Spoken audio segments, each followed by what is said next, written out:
Hello everyone, দেখো চলে এসেছি আজকে আবার একটা মিনি ব্লগ নিয়ে। দেখো সবজি কেটে নিয়েছি, টমেটো, গাজর, ঝিঙে, কড়াইশুঁটি, কুমড়ো আর আলু কেটে নিয়েছি। আলুর সাইজগুলো বড় রেখেছি কেননা চন্দ্রমুখী আলু। আর এদিকে 250 চাল নিয়ে নিয়েছি আর 250 মুগ ডাল আর মুসুর ডাল নিয়ে নিয়েছি। তারপর দেখো গ্যাস জেলে হাঁড়ি বসিয়ে দিলাম, তারপর তেল দিয়ে দিলাম পরিমাণ মতো। তারপর ফোড়ন দিয়ে দেবো 2টো শুকনো লঙ্কা, 2টো তেজপাতা। তারপর চালটা আর ডালটা দিয়ে ভালোভাবে ভেজে নেব তেলের মধ্যে।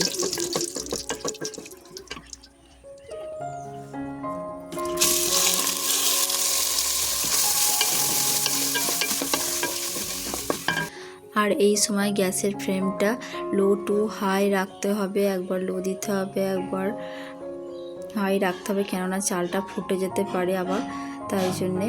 আর এদিকে দেখো আর একটা কড়াই বসিয়ে দিয়েছি আর কড়াইয়ে দিয়ে দিয়েছি তেল, কেননা সবজিগুলো আমি কষিয়ে নেবো। তো আলুগুলো প্রথমে দিয়ে ভেজে নেবো, কেননা বড় বড় আলুগুলো কেটেছি, তাই একটু ভেজে নেব। নুন দেবো না, নুন দিলে জল ছেড়ে দেবে। তো আলুগুলোকে আগে ভালো করে ভেজে নেবো। আর এদিকে আমি চালটা ডালটা ভালো করে ভেজে নিচ্ছি। তো আলুটা একটু সিদ্ধ হওয়ার জন্য একটু চাপা দিয়ে দিলাম। চাল ডালটাকে প্রায় 10 মিনিট ধরে ভালো করে ভেজে নেব। তারপর এর মধ্যে জল দিয়ে দেবো পরিমাণ মতো।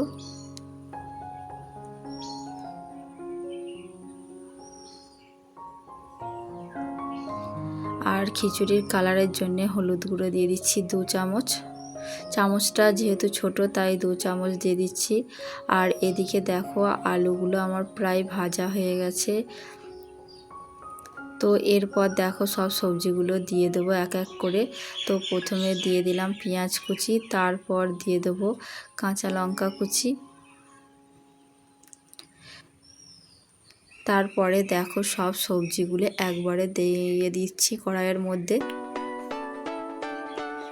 তারপরে সব রকম মশলা বলতে হলুদ গুঁড়ো, জিরে গুঁড়ো, ধনে গুঁড়ো, লঙ্কা গুঁড়ো দিয়ে আর দিয়ে দেবো আদা রসুন বাটার পেস্ট, আর দিয়ে দিলাম সবশেষে নুন। আর এদিকে দেখো চাল ডালটাও ফুটতে শুরু হয়ে গেছে। তো আমি এই সব সবজিগুলোকে ভালো করে কষিয়ে নেব আর অল্প পরিমাণে সেদ্ধ করে নেব যতক্ষণ না তেল ছাড়ে সবজিগুলো থেকে।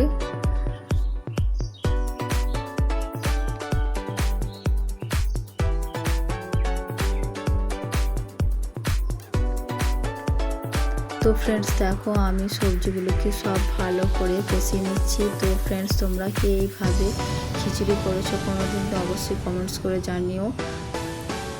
আর এদিকে দেখো চাল ডালটা প্রায় অর্ধেক সিদ্ধ হয়ে গেছে। তো এরপর দেখো আমি কি করব। তো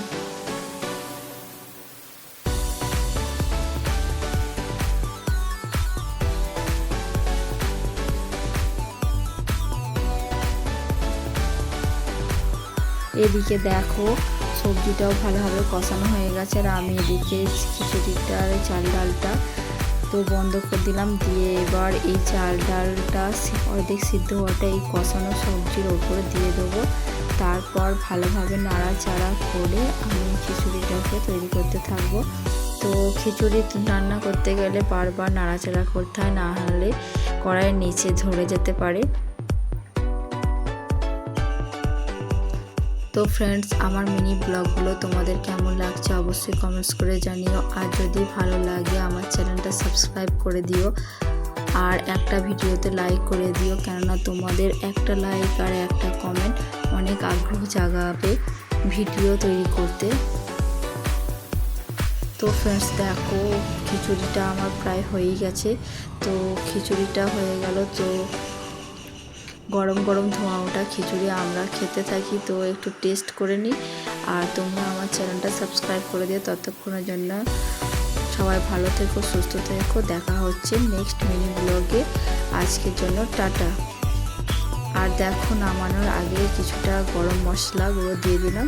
তারপর ভালো করে নাড়াচাড়া করে গ্যাসটা অফ করে দেবো। তো আমরা খিচুড়ি খেতে থাকি গরম গরম। আর তোমরা আমার চ্যানেলটাকে সাবস্ক্রাইব করতে ভুলো না। আজকের জন্য টাটা।